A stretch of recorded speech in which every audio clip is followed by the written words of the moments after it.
Alhamdulillahirabbil alamin. Wassalatu wassalamu ala asyrafil anbiya wal mursalin nabiyina Muhammadin wa alihi wa sahbihi wa man tabi'ahum bi ihsanin ila yaumiddin. Asyhadu an la ilaha illallah wahdahu la syarikalah wa asyhadu anna Muhammadan abduhu wa rasuluh. Qala Allah Ta'ala fi kitabihil karim, ya ayyuhalladzina amanu taqullaha haqqa tuqatih wa la tamutunna illa wa antum muslimun. Amma ba'd, fa inna asdaqal hadits kitabullah wa khairal hadi hadi Muhammadin sallallahu alaihi wasallam wa syarral umuri muhdatsatuha wa kullu muhdatsatin bid'ah wa kullu bid'atin dhalalah wa kullu dhalalatin finnar. Alhamdulillah, kita bersyukur kepada Allah atas limpahan karunia dan nikmat yang Allah senantiasa limpahkan kepada kita, terutama nikmat Islam, nikmat iman, dan nikmat di atas sunnah. Sebagaimana Imam Ahmad berkata, la adri fa'ala ayyu ni'mataini afrah. Saya tidak tahu di atas dua nikmat mana yang aku gembira padanya. Apakah di atas nikmat Islam ataukah di atas nikmat sunnah? Karena ini nikmat yang sangat besar sekali. Kemudian ya akhwan Islam, azanillahu wa iyyakum, nikmat yang terbesar yang Allah berikan kepada seorang hamba di antaranya juga dijadikan kita semangat terus untuk menuntut ilmu Allah Subhanahu wa taala. Karena ilmu adalah kehidupan untuk hati kita. Tanpa ilmu, hati kita tidak akan hidup. Kita tidak akan bisa mengenal Allah. Kita pun tidak akan mengetahui tentang tujuan hidup kita di dunia. Kemudian pada kesempatan malam ini saya ingin membahas sebuah faidah yang disampaikan oleh Al-Imam Ibnu Qayyim dalam kitab Fawaidul Fawaid. Yang mudah-mudahan faidah-faidah ini menjadi sebuah bahan introspeksi kita, di mana beliau menyampaikan asyratu asya dha'i'atun la yuntafa'u biha. Ada 10 perkara yang tidak ada manfaatnya. Apa itu? Kata beliau, yang pertama, ilmun la yu'malu bih. Ilmu yang tidak diamalkan. Sudah berapa tahun kita menuntut ilmu? Sudah berapa lama kita menuntut ilmu? Dan sudah berapa ilmu yang sudah kita amalkan dalam kehidupan kita, ya akhi? Apakah ilmu itu malah menjadikan kita hanya sebatas berbangga dengan banyaknya riwayat? Berbangga dengan banyaknya hafalan? Buat apa ilmu yang hanya sebatas menjadi kebanggaan dan menimbulkan ujub? Karena itu ilmu yang tidak bermanfaat, ya akal Islam, azanillahu wa iyyakum. Bukankah Al-Hasan Al-Basri berkata, laisal ilmu bikathratir riwayah. Ilmu itu bukan dengan banyaknya hafal riwayat, bukan. Akan tetapi ilmu itu yang menimbulkan khasyah, rasa takut kepada Allah Subhanahu wa taala. Terkadang kita sudah mungkin 5 tahun kita menuntut ilmu Allah Subhanahu wa ta'ala. Tapi rupanya lamanya kita menuntut ilmu itu, Pak, malah menyebabkan kita meremehkan orang yang berada keilmuannya di bawah kita. Padahal meremehkan itu sendiri sudah bagian dari kesombongan. Rasulullah SAW bersabda, al-kibru batarul haqqi wa ghamtun nas. Sombong itu, kata Rasulullah, apa? Menolak kebenaran dan menganggap remeh manusia. Maka Rasulullah, kata beliau, ilmu yang tidak diamalkan, ilmu yang tidak bermanfaat, tidak ada manfaatnya. Tidak berguna untuk kehidupan. Bahkan ilmu itu, ya akhal Islam, malah menjadi bumerang buat pelakunya. Sebagaimana Rasulullah SAW bersabda, Al-Qur'anu hujjatun laka aw alaik. Al-Quran itu menjadi hujah yang akan menolong kamu, atau Al-Quran itu menjadi hujah yang akan menjerumuskan kamu ke dalam api neraka. Setiap kita berpikir, sudah berapa ilmu yang sudah kita kuasai? Dan sudah berapa ilmu yang sudah kita amalkan? Jangan sampai lamanya waktu menuntut ilmu malah menambah kerasnya hati. Karena itu perkara yang tercela. Allah berfirman, "Alam ya'ni lilladzina amanu an takhsha'a qulubuhum li dzikrillah wa ma nazala minal haqq wa la yakunu kalladzina utul kitaba min qablu fatala 'alaihimul amadu faqasat qulubuhum wa katsirum minhum fasiqun." Apakah belum saatnya untuk orang yang beriman agar hati mereka merasa takut dengan berzikir kepada Allah? Dan janganlah mereka seperti orang-orang ahli kitab sebelum mereka. Waktu berlalu panjang kepada mereka. Rupanya panjangnya waktu itu bukan menambah mereka rasa takut, Pak. Ya, lalu hati mereka pun menjadi keras dan kebanyakan mereka fasik. Na'udzubillah, nasallallahu salamata wal afiyah. Kita berlindung, akhi, dari ilmu yang tidak bermanfaat. Sebagaimana dahulu Rasulullah SAW berlindung, Allahumma inni a'udzubika min ilmin la yanfa' wa min qalbin la yakhsha' wa min nafsin la tashba' wa min du'ain la yusma'. Ya Allah, aku berlindung kepada Engkau dari ilmu yang tidak bermanfaat. Aku berlindung kepada Engkau, ya Allah, dari hawa nafsu yang tak pernah kenyang. Aku berlindung kepada Engkau, ya Allah, dari doa yang tidak didengar. Subhanallah. Maka dari itu, ya akhul Islam azan ya Allah, beliau mengingatkan ini yang pertama. 10 di antara 10 perkara yang tidak ada manfaatnya, yaitu ilmu yang tidak diamalkan. Ya. Yang kedua, yang tidak ada manfaatnya, kata beliau, wa amalul la ikhlasa fihi wa laqtida. Amal yang kosong dari 2 syarat. Syarat diterimanya amal apa, Pak? Ada 2. Yang pertama apa? Ikhlas. Yang kedua apa? Ittiba, sesuai dengan tuntunan Rasulullah sallallahu alaihi wasallam. Beliau berkata, amal yang tidak ada ikhlas dan tidak ittiba, maka itu amal yang sia-sia, tidak diterima oleh Allah Subhanahu wa taala. Kita beramal, tujuan kita ternyata ingin mendapatkan pujian manusia. Kita beramal, ternyata tujuan kita mengharapkan kehidupan dunia. Allah Ta'ala berfirman dalam surat Hud ayat 15-16, "Man kana yuridul hayata dunya wa zinataha, nuwaffi ilaihim a'malahum fiha, wa hum fiha la yubkhasun." Barang siapa yang menginginkan kehidupan dunia dan perhiasannya, kata Allah, nuwaffi ilaihim a'malahum fiha, maka kami akan berikan amalan yang ia inginkan tersebut tanpa dikurangi sedikit pun juga. Ulaik, kata Allah, mereka itu laisa lahum fil akhirati illan nar.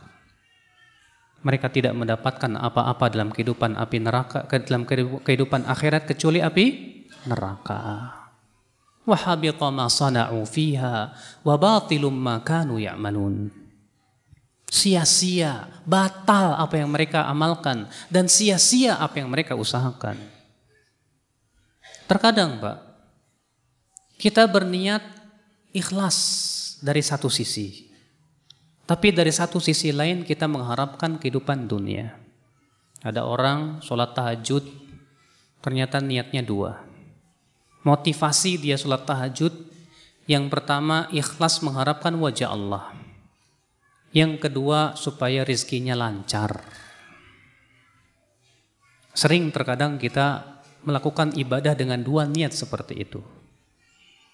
Ada orang berinfak, niatnya 2 pula. Ingin dapat pahala tapi juga ingin diganti di dunia. Saya mau infak, mobil saya yang Timor nih, mudah-mudahan diganti jadi Vios. Ya. Padahal itu niat mengharapkan kehidupan dunia. Al-Imam As-Suyuti dalam kitab Al-Ashbah wan Nadhair ketika membahas tentang orang yang haji, niatnya 2. Niat haji lillahi ta'ala, dan yang kedua mau bisnis. Dia mau pergi haji sekalian bisnis. apakah dia dapat pahala atau tidak? Kata Imam As-Suyuti, melihat mana yang paling dominan. Kalau ternyata yang dominan adalah hajinya, maka dia dapat pahala. Dan kalau ternyata yang dominan itu adalah bisnisnya, motivasi dia itu adalah untuk bisnisnya, maka dia mendapatkan dosa. Dan kalau ternyata niatnya seimbang, 50-50, 50% haji, 50% lagi mau bisnis, bagaimana? Kata Al-Imam As-Suyuti, tasaqata, maka saling berguguran. Dia tidak dapat dosa dan tidak dapat pahala. Nol. Percuma tidak, Pak? Percuma. Ya. Al-Imam At-Tabrani meriwayatkan, dan hadis ini disahihkan oleh Syekh Al-Albani rahimahullah di dalam Sahih Targhib wa Tarhib, bahwa ada seorang laki-laki datang kepada Rasulullah dan berkata, "Ya Rasulullah, ara'aita rajulan ghaza?" Bagaimana pendapatmu tentang orang yang berperang? Niatnya dua. Yaltamisul ajra wa yaltamisul dzikra. Dia mengharapkan pahala, tapi dia juga mengharapkan sebutan manusia. Malahu, apa yang ia dapatkan? Maka Rasulullah SAW menjawab apa? Laisa lahu syai'un. Dia tidak mendapatkan apapun juga. Innallaha la yaqbalu minal amal illa ma kana khalisan wabtughiya bihi wajhuh, kata Rasulullah. Allah tidak menerima suatu amal kecuali yang betul-betul murni mengharapkan wajah Allah.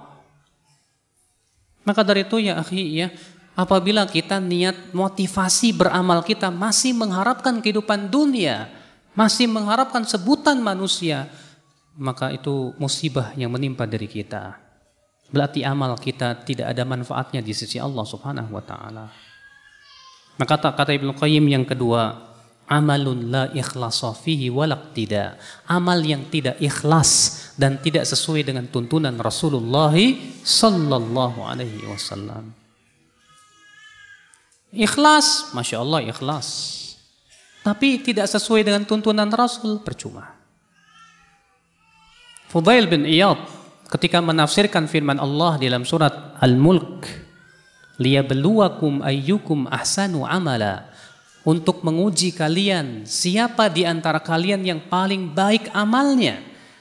Beliau berkata, ahsanu amala ay akhlasuhu wa aswabuhu. Itu yang paling ikhlas dan yang paling benar. Akhlasuhu makana khalisan liwajhillah. Adapun yang paling ikhlas, yang betul-betul mengharapkan dan murni untuk mengharapkan wajah Allah. Wa ashabuhu makana muwafiqan li sunnati Rasulillah sallallahu alaihi wasallam. Dan yang paling benar yaitu yang sesuai dengan sunnah Rasulullah sallallahu alaihi wasallam. Ibnu Qayyim berkata, ma min amal illa wa yu'rab alaihi diwanan. Tidak ada satupun amal kecuali hendaknya dipertanyakan dua perkara. Yang pertama 5, yang kedua kaifa. Adapun 5, pertanyaan tentang motivasi Anda beramal apa? Karena Allah kah? Karena dunia kah? Karena mengharapkan pujian manusia kah? Adapun kaifa, pertanyaan yang menunjukkan kepada ittiba, sesuai dengan tuntunan Rasul kah ataukah tidak? Maka tidak akan diterima suatu amal kecuali dengan dua perkara ini ya akhul Islam azani Allah wa iyyakum. Yang ketiga, wa malun la yunfaqu minhu. Di antara yang tidak bermanfaat kata beliau, harta yang tidak diinfakkan. Fala yastamti'u bihi jami'uhu fid dunya wa la yuqaddimuhu amamahu ilal akhirah. Ia tidak merasakan kenikmatan dunia dengan hartanya, dia pun juga tidak mendapatkan pahala dalam kehidupan akhiratnya. Itu harta dipendem aja. Saking pelitnya dia sampai-sampai mau pakai aja mikir-mikir, Bapak. Subhanallah ikhwatul Islam azani Allah wa iyyakum. Apalah gunanya harta Kalau ternyata harta itu tidak kita gunakan untuk diinfakkan, ya akhal Islam. Rasulullah SAW bersabda, yaqulu ibnu Adam, berkata anak Adam, mali, mali, hartaku, hartaku. Padahal bukankah hartanya itu adalah yang sudah ia makan, atau yang sudah ia pakai, atau yang sudah ia infakkan di jalan Allah? Itulah hakikat harta kita, ya akhal Islam, azani Allah wa iyyakum. Percuma harta kalau ternyata harta itu kita tidak infakkan di jalan Allah Subhanahu wa taala. Karena harta dan setiap harta yang tidak diinfakkan di jalan Allah, ya akhi, itu akan menjadi bumerang atas pelakunya. Allah berfirman dalam surat At-Taubah, "Walladzina yaknizuna adh-dhahaba wal fiddah wa la yunfiqunaha fi sabilillahi fabashshirhum bi'adzabin alim. Yauma yuhma 'alaiha fi nari jahannam." Fatukwa biha jibahuhum wa junubuhum wa dhuhuruhum hadza ma kanaztum li anfusikum fadzuqu ma kuntum taknizun, kata Allah. Sesungguhnya orang-orang yang menumpuk-numpuk harta-harta mereka dan tidak menginfakannya di jalan Allah, maka berikan kabar gembira kepada mereka dengan azab yang pedih, di mana di hari itu harta mereka akan dipanaskan, kemudian disetrikakan ke jidat-jidat mereka, ke punggung-punggung dan rusuk-rusuk mereka, sambil dikatakan inilah balasan terhadap harta yang kalian tumpuk-tumpuk waktu di dunia. Maka rasakanlah ya adab terhadap perbuatan kalian itu. Karena ya akhi, kita yang punya harta merasa takut kepada Allah, karena harta itu akan ditanya oleh Allah satu persatu. Ditanya dua perkara, dari mana Anda dapatkan dan buat apa ya kita lakukan. Antum yang diberikan oleh Allah kekayaan, coba sedikit ketika pulang ke rumah introspeksi diri. Lihat perkakas-perkakas rumah antum yang mewah. Setiap perkakas itu akan ditanya oleh Allah, dari mana Anda dapatkan dan buat apa. Apakah itu hanya sebatas berbangga-bangga diri saja? Memperlihatkan kemewahan? Coba lihat lemari pakaian antum yang begitu banyak dengan pakaian-pakaian yang indah dan bagus. Setiap pakaian itu akan ditanya oleh Allah. Coba lihat oleh antum lemari sepatu Anda yang terjejer padanya, tersusun rapi sepatu-sepatu dan sendal Anda. Setiap sepatu itu akan ditanya oleh Allah. Dari mana Anda dapatkan dan buat apa Anda gunakan? Subhanallah, ikhwatul Islam, berat ya bagi mereka yang mempunyai harta tersebut. Yang keempat, yang tidak ada manfaatnya atau tidak ada gunanya. Wa qalbun farighun min mahabbatillah wa syauqi ilaihi wal unsi bihi. Hati yang kosong dari mencintai Allah. Hati yang kosong dari rindu kepada Allah, dan hati yang kosong dari merasa asik berdua-duaan dengan Allah. Percuma kita punya hati kalau kita tidak mencintai Allah, ya akhi.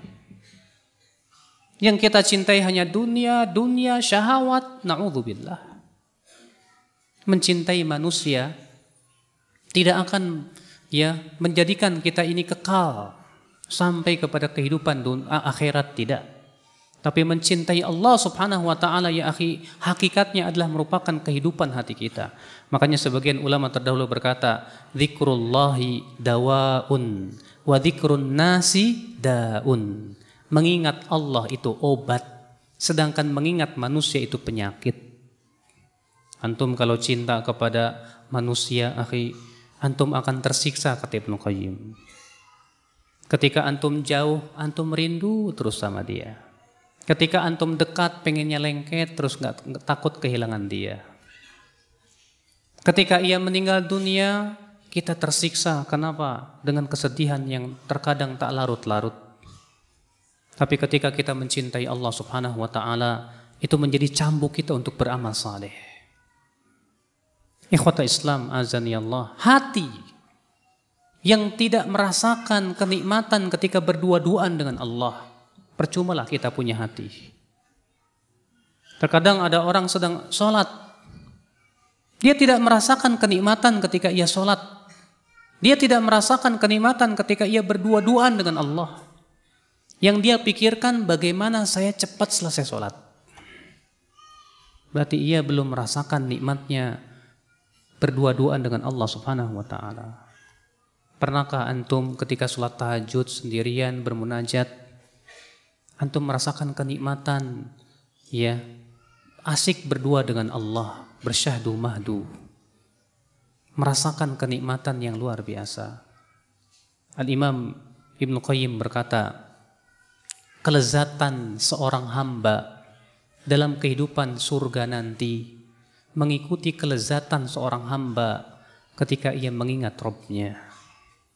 Semakin di dunia ini ia merasakan lezat berasik-asikan dengan Allah, maka semakin ia akan lezat melihat wajah Allah di dalam surga.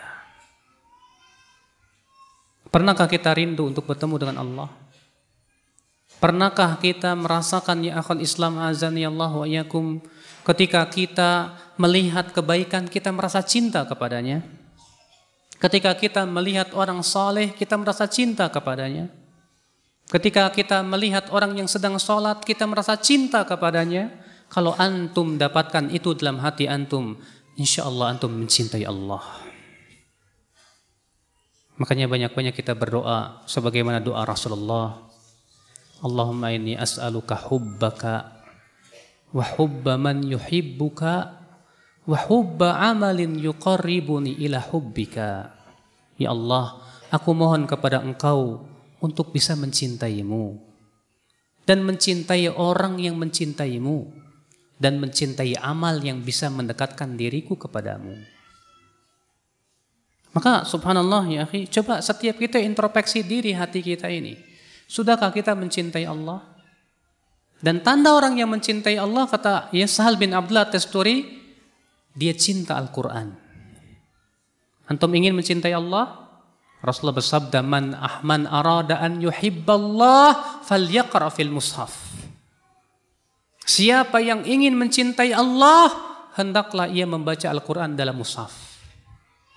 Kalau antum biasakan baca Quran di mushaf, antum akan cinta Allah. Kalau antum sudah cinta Al-Quran, antum akan cinta kepada Allah. Ikhwata Islam azani Allah wa iyyakum. Maka ini yang keempat kata beliau, yang tidak ada gunanya. Apa itu? Qalbun farighun min mahabbatillah. Hati yang kosong dari mencintai Allah, kosong dari rindu kepada Allah, dan kosong dari merasa asyik berdua-duaan dengan Allah Subhanahu wa taala. Pernah enggak antum ketika sendirian berzikir, air mata antum berlinang takut kepada Allah? Ataukah antum selama ini merasa, kok saya enggak bisa menangis ya Ustaz? Itu merupakan tanda hati kita sudah keras ya akhi. Sementara Rasulullah SAW berlindung daripada hati yang keras. Bukankah ketika Rasulullah sabda, sab'atun yadhilluhumullah yawma la dhilla illa dhilluh. Ada 7 orang yang akan Allah berikan naungan, di mana tidak ada naungan kecuali naungan Allah, dalam satu riwayat naungan arasy-Nya. Siapa di antara mereka? Warajulun dzakarallaha khalian fafadat ainah. Seseorang yang berzikir kepada Allah sendirian, lalu air matanya berlinang. Kenapa? Dia ingat dosa. Dia merasakan kenikmatan berdua-duaan dengan Allah Subhanahu wa taala. Yang kelima, yang tidak ada gunanya atau tidak ada manfaatnya. Wa badanun mu'attalun min ta'atihi wa khidmatihi. Badan yang kosong dari taat kepada Allah. Percuma antum punya mata kalau ternyata mata itu tidak digunakan untuk membaca ayat Allah. Percuma kita punya tangan, punya kaki, kita punya telinga, kita punya lisan, kalau ternyata tidak digunakan untuk mentaati Allah ya akhi. Makanya antum lihat ketika Allah menyebutkan tentang sifat penduduk api neraka, mereka tidak mempergunakan semuanya itu dengan mentaati Allah. Allah berfirman, walaqad dzara'na li jahannama katsiran minal jinni wal ins lahum qulubun la yafqahuna biha. Walahum a'yunun la yubsiruna biha. Walahum adhanun la yasma'una biha. Ulaika kal an'am bal hum adall. Ulaika humul ghafilun. Sungguh kami telah mempersiapkan untuk neraka jahanam penduduk-penduduknya, kata Allah. Bagaimana sifatnya, Pak? Mereka punya mata, punya hati, tapi tidak gunakan hatinya untuk berpikir, memikirkan dan memahami ayat-ayat Allah. Mereka punya mata, kata Allah, tapi tidak digunakan untuk melihat tanda-tanda kebesaran Allah. Mereka punya telinga, tapi tidak digunakan untuk mendengarkan ayat-ayat Allah. Maka Allah mengatakan apa? Ulaika kal an'am. Mereka itu seperti binatang ternak, balhum adall. Bahkan mereka lebih sesat lagi. Na'udzubillah. Pak, binatang ternak dengan instingnya masih bisa membedakan sesuatu yang baik dan buruk buat dirinya. Coba antum tawarkan ke binatang ternak narkoba, kira-kira dimakan nggak, Pak? Faham, instingnya tahu ini bahaya. Tapi antum tawarkan kepada manusia narkoba, dimakan juga. Padahal manusia punya akal, pikiran, tahu bahwa ini bisa bahaya, tapi kok dimakan juga. Jelas seperti ini lebih buruk daripada binatang ternak, ya akhwat Islam. Makanya buat apa kita diberikan oleh Allah hati kalau ternyata kita tidak gunakan untuk memahami ayat-ayat Allah Subhanahu wa taala. Kenikmatan mata, kenikmatan telinga, itu semuanya Bapak Allah ciptakan untuk alat sebagai menuntut ilmu.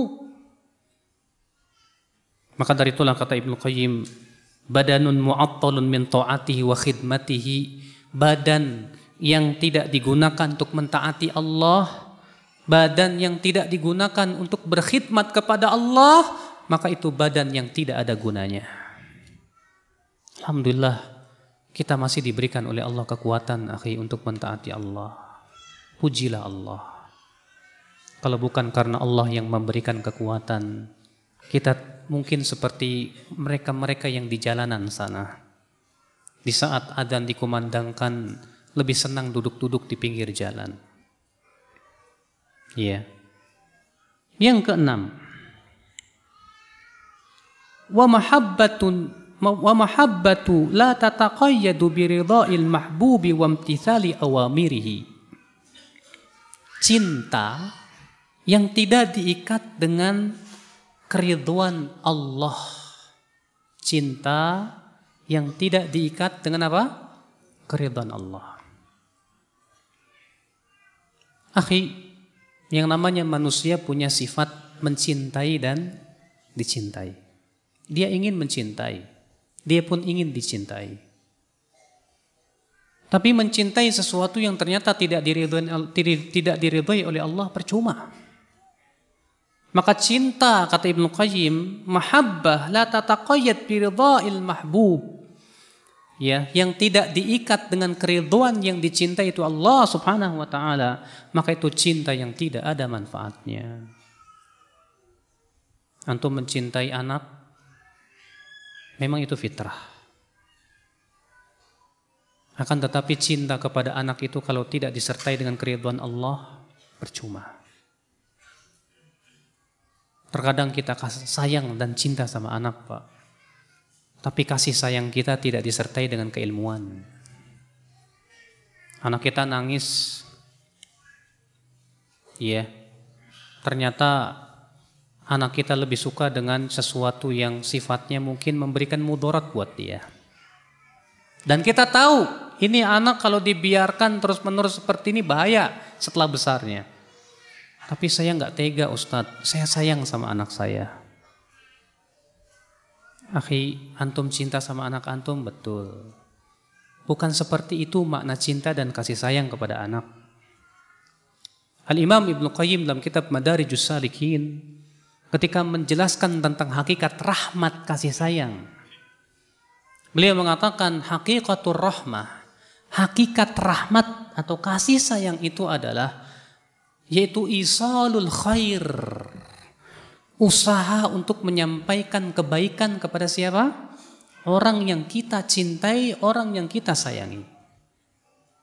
dan daf'ul madarrata minhu, dan kita berusaha untuk mencegah bahaya yang akan menimpa orang tersebut. Kata beliau, suatu kasih sayang yang tidak disertai dengan ilmu seringkali malah menimbulkan kemudaratan. Seorang ayah yang ia sayang kepada anaknya dan cinta kepada anaknya, tapi ternyata tidak disertai dengan ilmu, barangkali ia akan didik anaknya dengan kebodohan, dengan sebatas alasan saya sayang sama anak saya.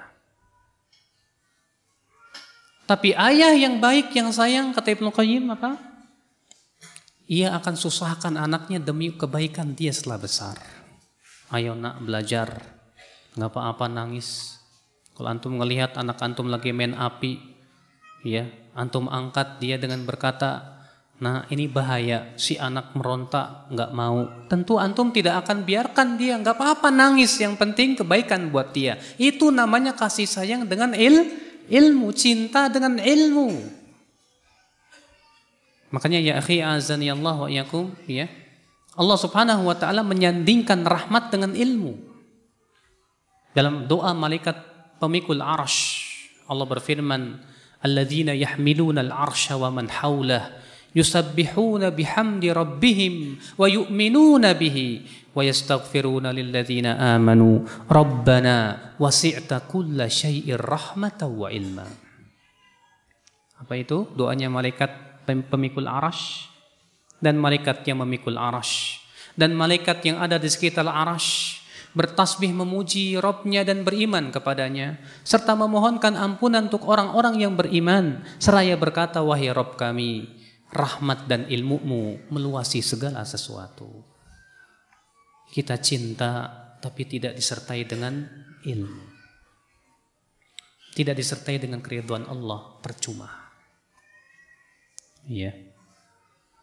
Ikhwatul Islam azani Allah wa iyyakum. Orang-orang yang cinta kepada sesuatu tidak disertai dengan keridhaan Allah, bisa jadi Pak, cinta itu menjadi malapetaka untuk hidupnya. Antum tahu insyaallah sebab apa? Yang pertama kali terjadi kesyirikan di dunia ini zaman siapa? Zaman Nabi Nuh. Kenapa Pak? Karena terlalu berlebihan dalam mencintai orang saleh.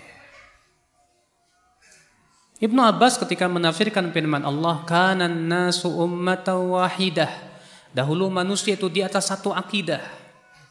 Faba'atsallahu ya nabiyyina mubasysyirina wa mundhirin. Lalu Allah pun mengutus para nabi memberikan kabar gembira dan memberikan peringatan. Kata Ibnu Abbas adalah 10 generasi anak Adam semuanya di atas tauhid. Lalu datang suatu kaum, apabila orang-orang solehnya meninggal dunia, digambar. Buat apa Pak? Disembah? Belum. Tapi hanya sebatas untuk memberikan motivasi dalam ibadah. Lalu setan menyuruh mereka membuat monumen, patung. Dan waktu itu belum disembah. Sehingga ketika generasi itu telah hilang, datang generasi yang tidak tahu menau. Syaitan pun mewahyukan bahwa dahulu bapak-bapak kalian menyembah patung ini. Rupanya Pak, ini cinta yang tidak diikat dengan keridhaan Allah. Antum cinta sama ustadz antum, tapi cintanya terlalu berlebihan. Seakan-akan ustadz antum itu nabi yang gak pernah salah. Sehingga wala dan baro antum pada dia. Siapa yang mencintai ustadz saya cintai. Dan siapa yang memusuhi ustadz saya musuhi.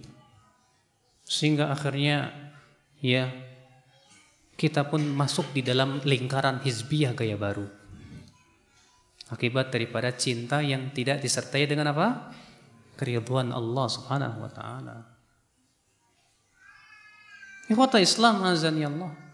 Antum cinta kepada harta, tapi tidak diikat dengan keridhaan Allah.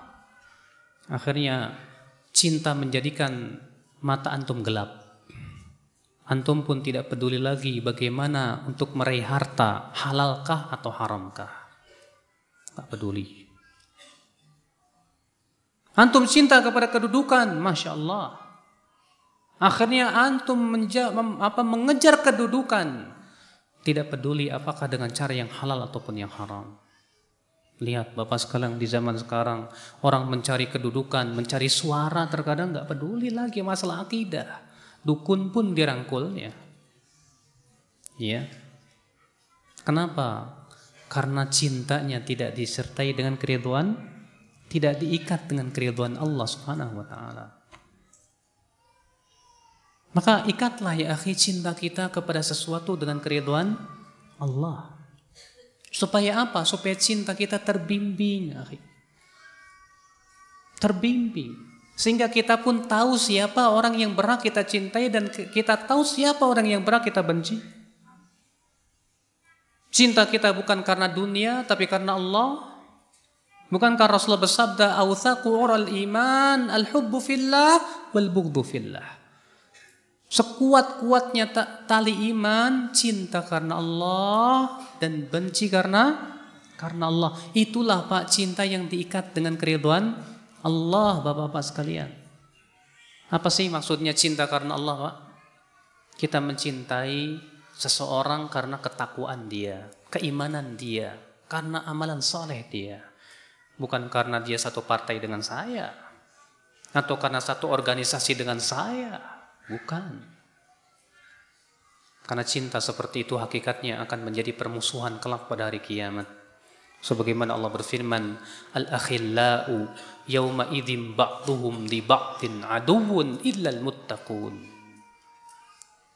Orang-orang yang berkasih sayang karena dunia, bercinta kasih karena dunia, maka pada hari kiamat akan menjadi musuh satu sama lainnya. Maka coba ya akhi, kita introspeksi diri. Sudahkah cinta kita diikat dengan keridhaan Allah Subhanahu wa taala? Sehingga pada waktu itu cinta kita menjadi benar, cinta kita menjadi lurus. Anda cinta kepada istri Anda, sudah diikat apa belum? Kita cinta kepada ustadz kita, cinta kepada anak kita, cinta kepada harta kita, cinta kepada rumah kita. Ingat, semua itu harus diikat dengan keridhaan Allah subhanahu wa ta'ala. Kemudian yang berikutnya, yang keberapa? Yang ketujuh. Maghrib di sini jam berapa, Pak? Isya jam berapa? Masih jauh. Baik. Wa waqtun mu'attalun an istidraki faridin aw iktinabi birrin wa qurbatin. Waktu yang kosong dari mendapatkan faidah atau melakukan kebaikan dan ibadah. Waktu kita kosong, Pak, dari beribadah kepada Allah, itu waktu tidak ada manfaatnya. Wallahi Pak, banyak di antara kita lebih senang menyia-nyiakan waktu kita. Mengobrol, entah itu mengobrol langsung ataupun melalui BBM ataupun WhatsApp ataupun yang lainnya. Akhirnya waktu kita habis hanya sebatas untuk ngobrol di BBM ngalor ngidul, nggak dapat pahala. Seorang mukmin, Pak, berusaha bagaimana setiap detiknya, waktunya ada nilai pahala. Bahkan dia ingin dari makannya, dari tidurnya, dari minumnya, dari sesuatu yang sifatnya itu kebiasaan hidupnya, dia ingin dapat pahala. Makanya seorang mukmin itu tak lepas waktu-waktunya karena Allah. Coba kita lihat bagaimana para ulama terdahulu, pelitnya waktu mereka. Ya, mereka gunakan untuk sesuatu yang sifatnya manfaat dan bernilai pahala di sisi Allah Subhanahu wa ta'ala. Ya. Seingat saya ada seorang yang bernama Abdullah bin Mubarak berkata, "In istata'ta alla tuharrik yadaka illa 'ala sunnah faf'al." Kalau kamu bisa, kamu tidak menggerakkan tangan kamu kecuali di atas sunnah, lakukanlah. Artinya upayakan setiap gerakan kita bernilai pahala di sisi Allah Subhanahu wa taala. Dahulu Pak, ada seorang muhadits saking nggak mau hilang waktunya, sampai-sampai ketika buang air disuruh anaknya baca hadis. Saking nggak mau hilang begitu saja. Kalau kita terkadang baca Qur'annya setengah jam, istirahatnya 2 jam. Baca bukunya 1 jam, main-mainnya 3 jam. Seakan-akan 1 jam itu atau setengah jam itu sudah mewakili, sudah cukup sudah. Maka dari itu ya akhal Islam, a'azani Allah wa iyakum, ya waktu yang tidak ada dan tidak digunakan untuk mentaati Allah atau menuntut ilmu atau beribadah, itu waktu yang tidak ada gunanya. Ingat, waktu kita akan ditanya oleh Allah. Rasulullah SAW sabda, la tazalu qadama abdin yaumal qiyamah hatta yus'al an arba. Senantiasa kaki seorang hamba akan berdiri sampai ia ditanya tentang 4 perkara. An umurihi fima afnah, tentang umurnya buat apa ia habiskan. Setiap kita bertanya apa? Iya. Makanya kita berusaha ya akhul Islam azani Allah wa iyakum. Pertama, bagaimana kita bisa memanage waktu kita sebaik-baiknya. Yang kedua, bagaimana supaya waktu kita tidak lepas dari pahala. Antum tidur, berfikirlah bagaimana caranya saya tidur bisa dapat pahala. Kata Rasulullah, "Idza arada ahadukum an yanam." Ya. Wa nawa an yaquma bil lail. Apabila salah seorang dari kalian mau tidur, lalu ia berniat mau sholat malam. Ya, faghalabathu ainah, ternyata kalah oleh matanya. Hatta yusbih, sampai subuh baru bangun. Udah niat mau sholat tahajud Pak, tapi ternyata ketiduran sampai subuh. Apa yang terjadi? Kata Rasulullah apa? Kataballahu lahu ma nawa. Tetap Allah tuliskan niatnya tersebut. Wa kana naumuhu lahu sadaqah, dan tidurnya menjadi sedekah buat dia. Masya Allah. Hanya karena kita berniat ya mau sholat tahajud nanti malam, qadarullah ketiduran sampai subuh. Maka kata Rasulullah, tetap Allah tuliskan niat sholat tahajud antum, dan tidur antum nilainya sodakoh di sisi Allah. Ketika antum mau makan, saya ingin supaya dapat pahala dari makan saya, apa yang harus saya gunakan ini? Kata Ibnu Qudamah dalam kitab Mukhtasar Minhajil Qasidin, liyukthiril abdu min niyatihi. Perbanyaklah niat dalam perbuatan seorang hamba. Itu mau makan niatnya jangan 1 Pak. Kalau bisa 2 sampai 3. Biar dapat pahalanya double juga. Saya mau makan niat saya supaya saya lebih kuat beribadah kepada Allah. Dapat 1 pahala. Saya makan karena saya ingin melaksanakan hak tubuh saya yang Allah perintahkan untuk menjaga tubuh saya. Dapat 2 pahala. Dari makannya saja sudah dapat pahala karena niatnya itu lillah. Masya Allah, alhamdulillah. Ya, mau makan baca bismillah. Setelah makan baca alhamdulillahilladzi at'amani hadzal ta'am wa razaqanihi min ghairi haulin minni wala quwwah. Kata Rasulullah, siapa yang membaca ini setelah makannya, Allah ampuni dosanya yang telah lalu. Perut kenyang, dosa hilang. Luar biasa kehidupan seorang mukmin ya akhul Islam azani Allah wa iyakum. Hidupnya tak lepas dari pahala. Ya. Dia punya BBM, BlackBerry. Dia pikir bagaimana caranya saya dapat pahala. Wah, ini gunakan buat apa? Share kajian-kajian. Ya. Bayangkan antum share ke banyak orang, setiap orang mengamalkannya, berapa banyak pahala yang antum dapatkan dari situ. Dia gunakan itu sebagai wasilah untuk mendapatkan apa? Pahala di sisi Allah Subhanahu wa taala. Nah ini akhul Islam, makanya kita kaum muslimin, perlombaan kita adalah mencari pahala. Antum cari nafkah diperintahkan oleh Allah, niatkan agar mendapatkan pahala dengan niat saya ingin menafkahi anak istri saya. Bukankah Ibnu Abbas berkata, talabul halal jihadun. Mencari rezeki yang halal itu termasuk jihad. Maka antum pergi mencari rezeki yang halal, mengharapkan pahala dari Allah. Itu sendiri sudah dapat pahala. Nah coba ya akhwat Islam, setiap kita berpikir, termasuk saya, apakah waktu-waktu kita ini banyak manfaatnya atau lebih banyak tidak ada manfaatnya? Na'udzubillah, kalau ternyata waktu-waktu kita lebih banyak tidak ada manfaatnya, tidak berkah, ya. Padahal subhanallah, antum tahu Al-Imam An-Nawawi umurnya berapa tahun, Pak? 45 tahun. Hidup beliau meninggal pada umur 45 tahun. Tapi subhanallah, buku-buku tulisannya luar biasa. Pernah melihat kitab Imam Nawawi yang berjudul Syarah Al-Muhadzab, 23 jilid besar.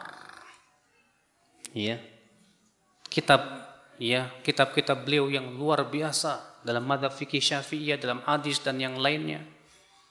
Waktunya berkah. Kita mohon kepada Allah ya akhi, agar diberikan kekuatan untuk menggunakan waktu-waktu kita untuk hal-hal yang bermanfaat. Iya. Coba antum pikirkan. Mungkin antum berkata, saya kerja Ustadz. Tanya, antum kerja berapa jam? Satu hari berapa jam kerja? 8 jam? 8 jam. Tapi dari 24 jam kurangi 8 jam berapa? Tidur, antum kalau malam tidur berapa jam? 8 jam? Hah? 8 jam apa 6 jam? Tergantung ya. Biasanya kalau udah tua semakin berkurang 6 jam, 5 jam. Kalau yang masih muda 8 jam. Kalau bayi 10 jam. Ya. Taib kita ambil rata-rata 8 jam, 8 jam. Berarti berapa? 16 jam. 24 kurangi 16 berapa, Pak? Masih tersisa 8 jam lagi. Buat apa 8 jam itu? Buat istri anak lah. Taib, istri anak berapa jam sih? Ya. Apa kita tidak bisa sisakan dalam satu hari saja kita baca? Ya, setengah jam lah. Tentu itu menjadi manfaat buat kehidupan kita. Antum tahu Pak, kalau antum baca setengah jam saja sudah dapat berapa halaman itu? Kalau antum misalnya setengah jam bisa membaca 5 halaman, antum lihat buku antum berapa halaman? 200 halaman, 200 bagi 5 berapa? 40, berarti saya targetkan 40 hari selesai nih buku. Manfaat dalam kehidupan kita ya akhwat Islam azanillah wa iyyakum, sehingga waktu-waktu kita bermanfaat ya untuk diri kita, untuk istri kita, buat anak kita, buat masyarakat kita. Kemudian yang keberapa? Yang ke-8, yang tidak ada manfaatnya. Wa fikrun yajulu fima la yanfa'u. Dan pemikiran yang berpikir untuk sesuatu yang tidak ada gunanya. Dalam kitab Miftah Daris Sa'adah, Al-Imam Ibnu Qayyim berkata, aslu kulli khair wa aslu kulli syarrin huwal fikr.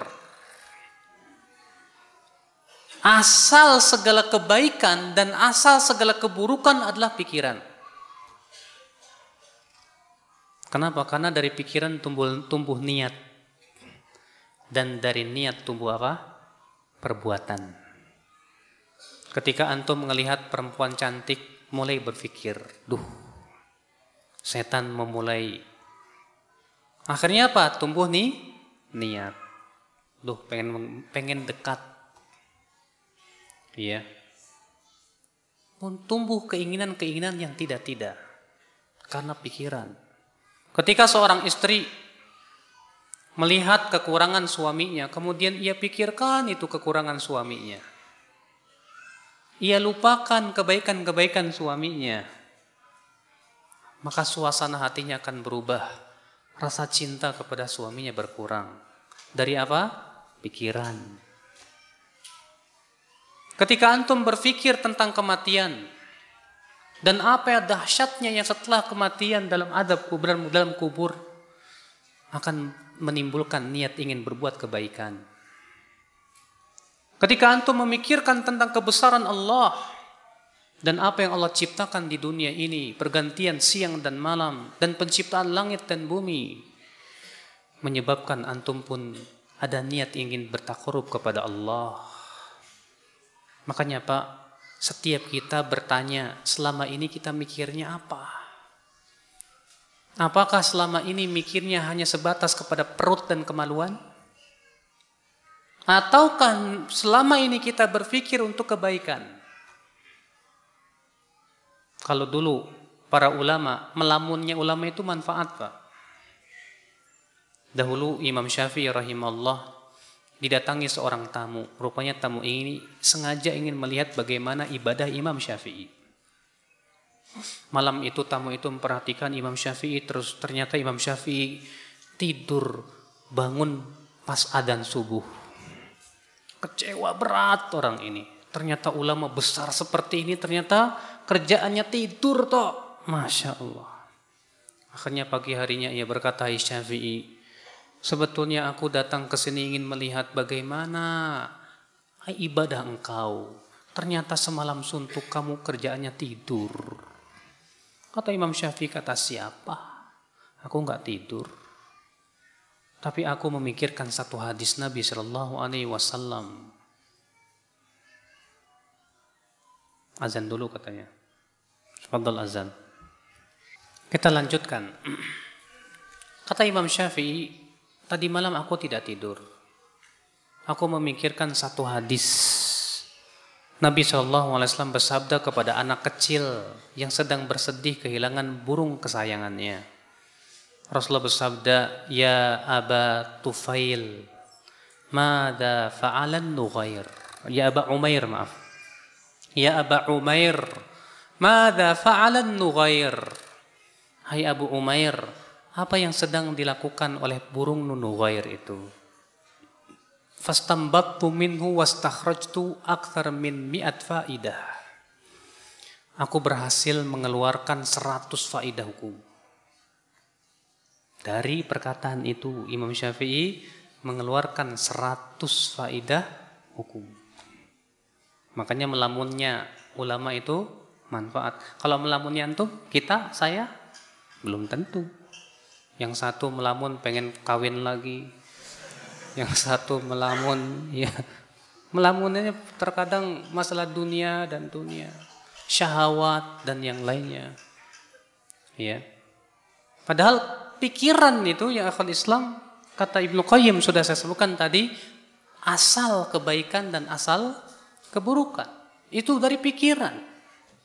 Makanya kalau pikiran kita selamat, insya Allah selamat hati kita. Ya. Dan kalau pikiran kita penuh dengan pemikiran syahwat, saya yakin hati kita pun akan berpenyakit.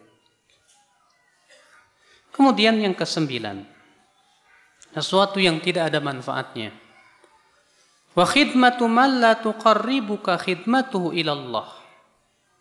Yaitu kamu berkhidmat kepada orang yang tidak mendekatkan diri kamu kepada Allah. Antum punya teman? Buat apa berkhidmat kepada teman yang tidak mendekatkan diri antum kepada Allah? Kalau ternyata teman antum itu hanya sebatas menghalang-halangi antum dari jalan Allah. Tahukah ya akhi, penduduk api neraka itu menyesal kenapa saya buat berteman dengan dia. Allah berfirman, "Ya wailata laitani lam attakhidh fulanan khalila laqad adallani 'anidz dzikri ba'da idz ja'ani wa kana syaitanu lil insani khadula." Dia berkata, "Aduh, andaikan aku tidak menjadikan si fulan sebagai teman dekat saya, sungguh ia telah menyesatkan saya setelah datang peringatan kepada saya." Menyesal penduduk api neraka ini. Maka kata beliau, buat apa kita berkhidmat kepada orang yang tidak mendekatkan diri kepada Allah? Berkhidmat itu kepada orang yang bisa mendekatkan diri kita kepada siapa? Kepada Allah. Makanya para sahabat berlomba-lomba berkhidmat kepada Rasulullah. Kenapa? Karena khidmat kepada Rasulullah mendekatkan diri kepada Allah. Dahulu para ulama berkhidmat kepada guru mereka para ulama. Karena berkhidmatnya mereka kepada ulama membantu keilmuan mereka dan mendekatkan diri kepada Allah. Demikian pula ya akhal Islam dalam kehidupan kita. Kalau khidmat kita kepada seseorang ternyata hanya menjauhkan diri kita kepada Allah, percuma. Kemudian yang terakhir, yang ke-10 kata Ibnu Qayyim, wa khaufuka wa raja'uka liman nasiyatuhu biyadillah wa huwa asirun fi qabdatihi wa la yamliku li nafsihi darran wala naf'a wala mautan wala hayatan wala nusyura. Kamu takut, kamu berharap kepada orang yang ubun-ubunnya di tangan Allah. Sementara ia pun tertawan dalam genggaman Allah. Ia tidak bisa memberikan manfaat, mudarat, tidak memiliki kehidupan, kematian. Jadi buat apa kita menggantungkan harapan kita kepada seperti itu?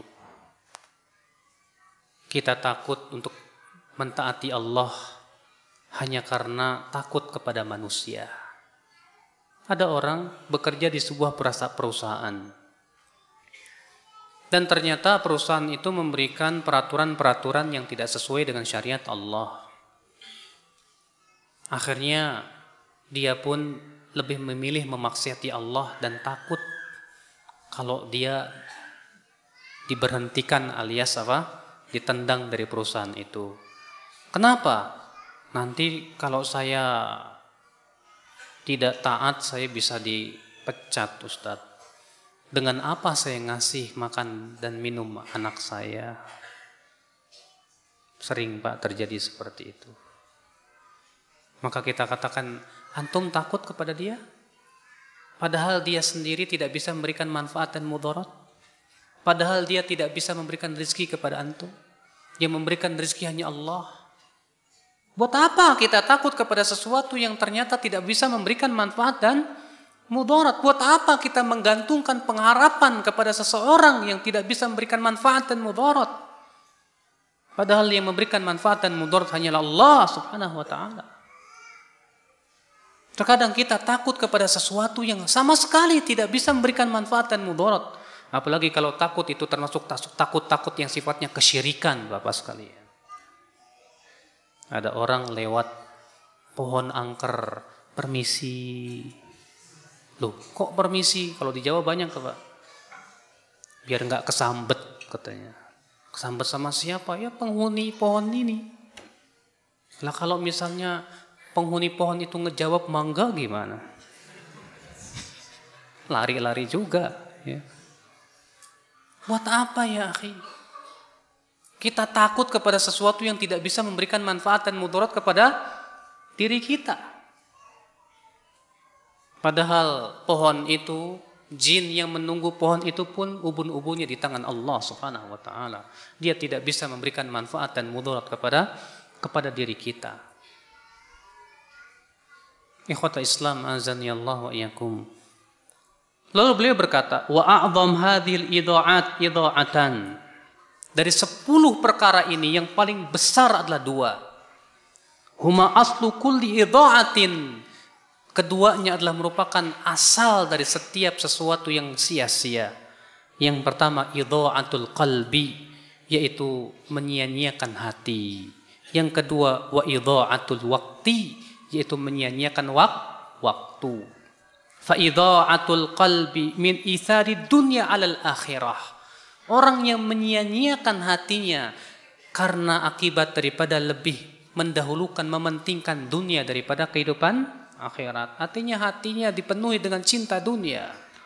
Akhirnya ia sia-siakan hatinya untuk mencintai Allah Subhanahu wa taala. Wa idha'atul waqti min tulil amal. Dan menyia-nyiakan waktu itu akibat daripada angan-angannya terlalu panjang. Fajtama'al fasadu kulluhu fittiba'il hawa wa tulil amal. Maka kerusakan itu berkumpul seluruhnya apabila 2 perkara berkumpul. Yang pertama mengikuti hawa nafsu, yang kedua terlalu banyak angan-angan yang tidak baik. Wassalahu kulluhu fittiba'il huda wal isti'dadi lil liqa. Sedangkan kebaikan itu semuanya untuk apa? Mengikuti hidayah dan persiapan untuk pertemuan dengan Allah Subhanahu wa taala.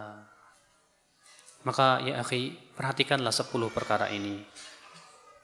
Ini menjadi bahan introspeksi kita. Saya dan antum sama saja. Bukan berarti saya lebih bisa dari antum, mungkin antum lebih dari saya. Namun semua kita berlomba-lomba dalam kebaikan. Ya, berlomba-lomba terus untuk bagaimana supaya jangan sampai 10 perkara ini ternyata tidak ada manfaatnya dari buat kita, tentang waktu kita, tentang badan kita, tentang hidup kita, tentang ya hati kita. Semoga Allah memberikan kepada kita kekuatan ya akhul Islam untuk senantiasa mengisi kehidupan kita dengan keimanan dan ketakwaan. Amin ya rabbal alamin.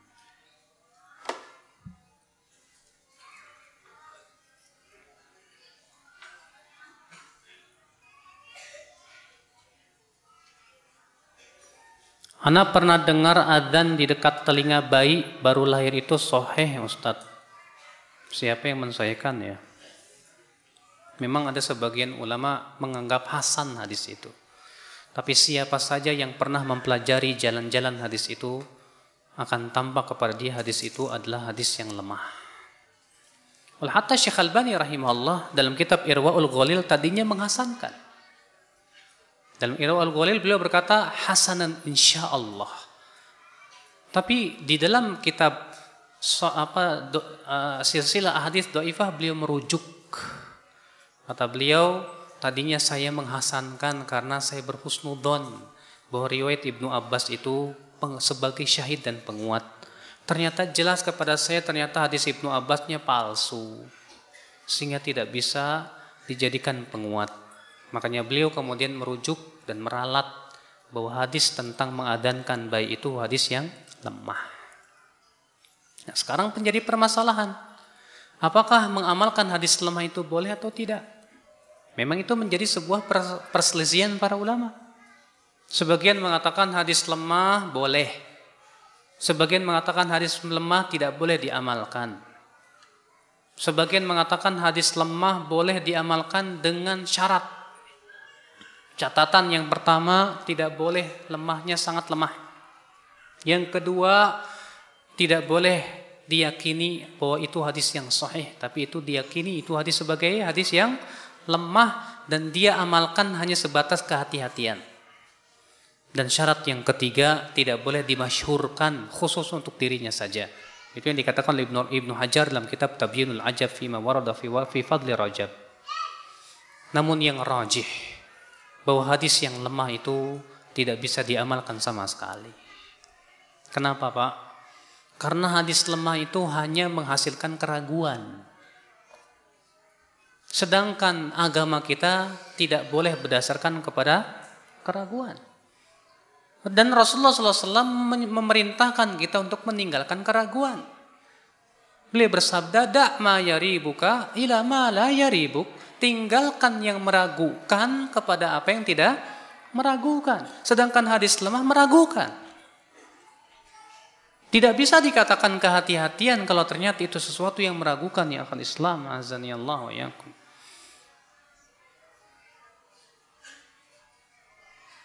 Bagaimana caranya untuk memberikan pemahaman atau nasihat buat saudari saya untuk menggunakan busana yang syar'i? Saya mau tanya, Pak. Ayat jilbab itu turunnya di Madinah atau di Mekah? Di Madinah, Pak.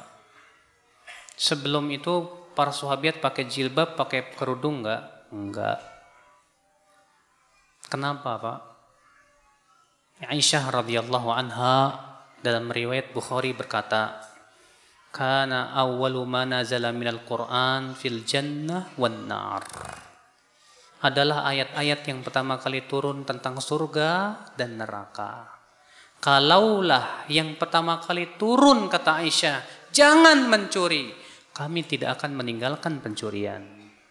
Kalaulah yang pertama kali turun, jangan berzina, kami tidak akan meninggalkan perzinahan.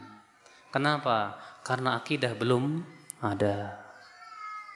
Sekarang kenapa saudari antum nggak pakai jilbab? Karena ia belum mencintai Allah. Karena rasa takut kepada Allah belum tumbuh di hatinya. Makanya kuatkan dulu akidahnya, kenalkan dulu kepada siapa? Kepada Allah. Saya yakin Pak, kalau dia sudah mulai mencintai Allah, dengan sendirinya ia akan tutup auratnya. Tapi masalahnya dia belum beriman kepada Allah dengan sebenar-benar keimanan. Cintanya belum bersemi di hatinya kepada Allah. Makanya ya, kita dalam berdakwah ini harus kita lihat kenapa, sebabnya kenapa. Ini yang harus kita pikirkan ya akhwal Islam azanillahu wa iyyakum. Ya, kenapa saudari saya nggak pakai jilbab? Jawabannya itu. Jadi gimana dong? Akidah dulu. Kenalkan dia kepada Allah. Jadikan dia cinta kepada Allah. Jadikan dia takut kepada Allah. Kenalkan dia kepada surga dan neraka. Ingatkan tentang nikmatnya surga dan ya mengerikannya api neraka. Insya Allah kalau sudah tumbuh rasa takut kepada Allah, antum gak usah nyuruh, dia akan mengelurkan jilbabnya dengan sendirinya. Biidznillah.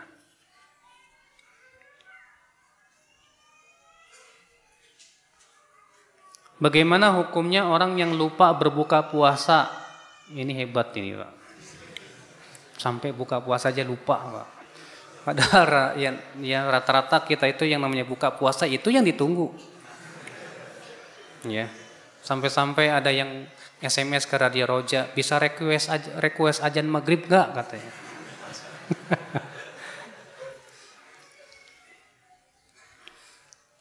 Yang namanya lupa itu dimaafkan oleh Allah. Allah berfirman, Rabbana la tu'akhidna in nasina aw akhtana. Namanya juga lupa kok. Ya. Kalau antum lagi puasa makan nasi 1 piring penuh. Setelah puasa baru ingat. Batal nggak puasanya Pak? Enggak. Kata Rasulullah, man akala aw syariba nasiyan wa huwa shaim falyutimma shaumahu. Siapa yang makan atau minum dalam keadaan lupa, dalam keadaan ia sedang berpuasa, hendaklah ia menyempurnakan puasanya. Namanya juga lupa kok, dimaafkan oleh Allah Subhanahu wa taala. Bagaimana ciri-ciri hati yang selamat, Ustadz, yang akan dimasukkan ke dalam surga? Dalam kitab Ighatsatul Lahafan, Al-Imam Ibnu Qayyim menyebutkan tanda ciri hati yang selamat yang pertama, hatinya ya, beliau di situ menyebutkan tanda-tanda yang banyak, min alamat al-qalbi as-sahih.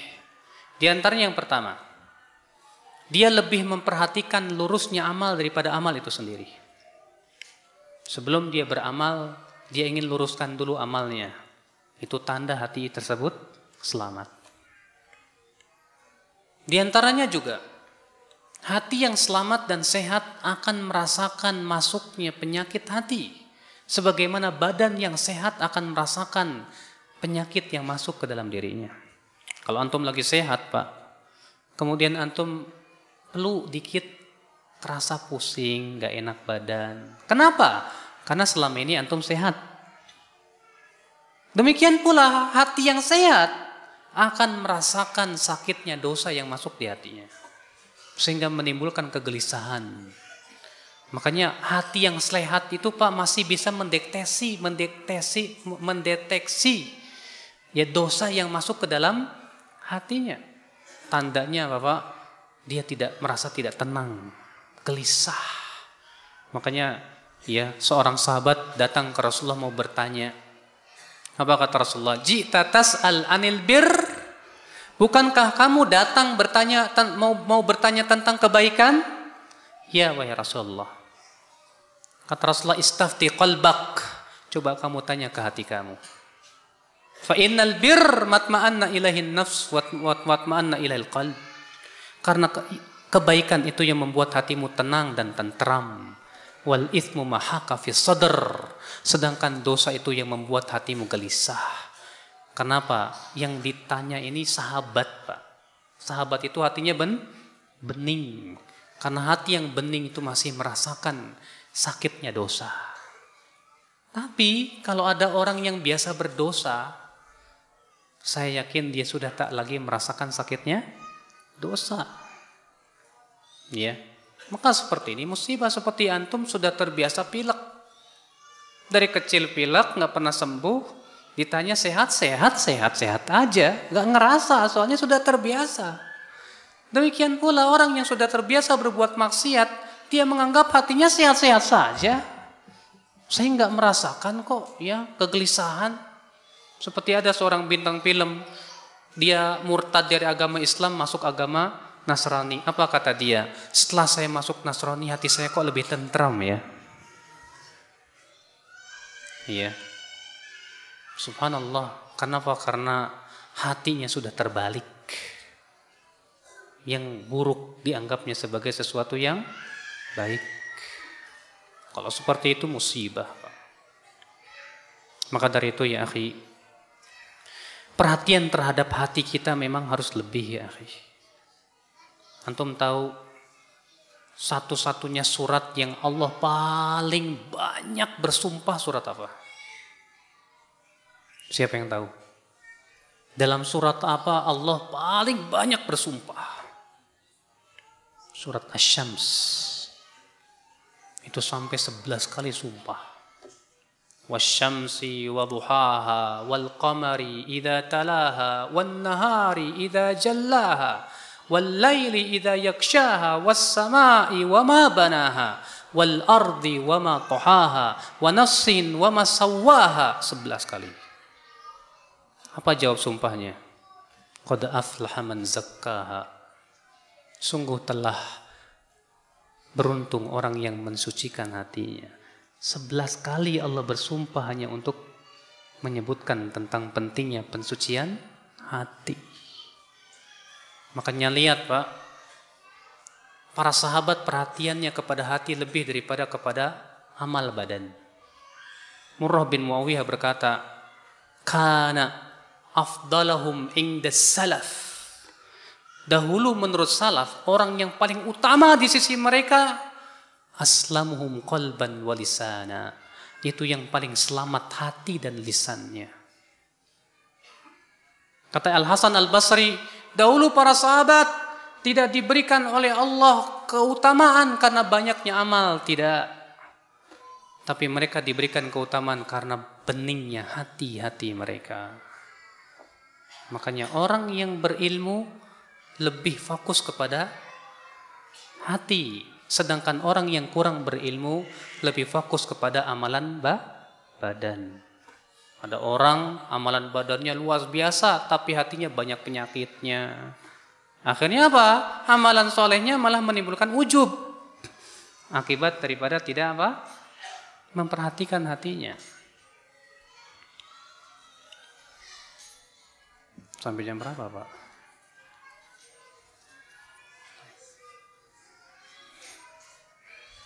Selain dosa, apa yang membuat hati jadi keras Ustadz?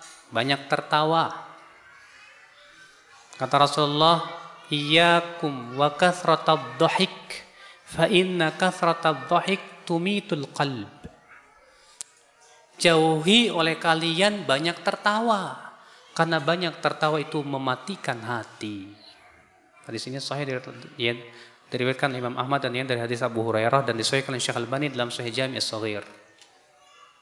Yang kedua, terlalu banyak makan dan minum. Aisyah berkata, ma ahdathat hadhil ummah ba'da wafati nabiyha syarran minasyaba. Tidaklah umat Islam mengada-ngada sesuatu yang setelah wafat nabinya yang lebih buruk dari kenyang terus. Fa innar rajul idza syabi. Karena orang kalau kenyang terus badannya apa? Berat. Syahwatnya apa? Kuat. Ketaatannya lemah. Makanya Pak, ya.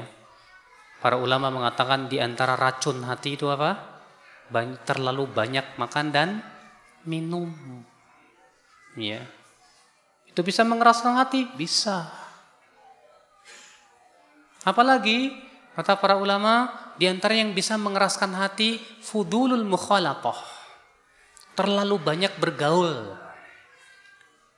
Hidup kita habis waktu kita untuk ngobrol ngalor ngidul, bergaul sana sini. Itu pun bisa mengeraskan hati. Bergaul dengan manusia boleh. Tapi ada waktu-waktunya.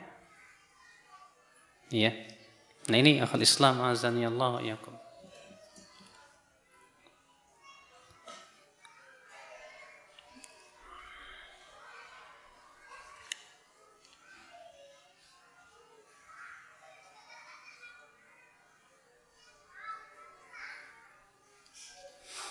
Bagaimana memahami kata a'yunina dalam surat Al-Mu'min? Hanisna'il fulka bi'ayunina. Pak, dalam bahasa Arab yang fasih, kata na itu menunjukkan kepada apa? Jamak. Dan biasanya, ya, apabila domirnya berbentuk jamak, bentuk katanya juga biasanya pakai jamak. Itu fasih. Dan itu tidak menunjukkan berarti mata Allah banyak. Tidak. Ya. Karena itu menunjukkan kepada kefasihan bahasa Arab. Makanya antum pelajari bahasa Arab yang benar. Kalau antum nggak fasih bahasa Arabnya, salah dalam memahami Al-Quran. Iya, pasti itu. Akibat daripada ketidakfahaman bahasa Arab. Sholat sunat duha itu apakah boleh waktu mendung? Atau harus nunggu matahari? Ya enggak lah. Waktu duha sudah jelas, Pak. Baik mendung enggak mendung disunahkan kita untuk ya, sholat apa? Duha. Ya.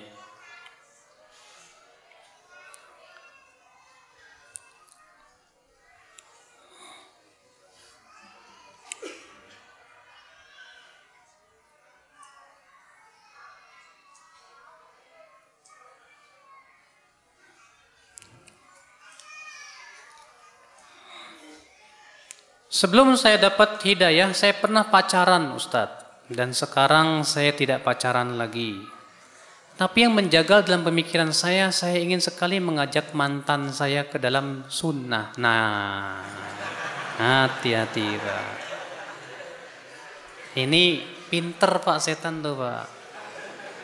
Ingin setan tuh mengembalikan kepada ya dosa antum dengan cara jalan lain. Coba kalau kamu dakwahi dia kepada sunnah. Niatnya benar. Kalau antum tertipu, antum datangi, akhirnya cinta bersemi kembali. Mending datangin aja bapaknya, Pak. Anak bapak ini Masya Allah cinta sama saya. Saya pun cinta sama dia. Saya mau nikahin anak bapak. Mendingan gitu kan? Iya, daripada penyakit hati terus. Makanya kata Ibnu Qayyim, tidak ada obat yang paling mujarab dari dua orang yang saling mencintai kecuali menikah. Itu obat yang paling mujarab sudah. Sekarang antum tunggu apa lagi? Kalau antum memang benar-benar cinta sama dia, datang aja ke bapaknya. Lamar, selesai, nikah. Alhamdulillah. Setelah jadi istri, baru antum didik dia. Ya. Tapi saya kira cukup sampai di sini. Ya, mudah-mudahan apa yang saya sampaikan bermanfaat.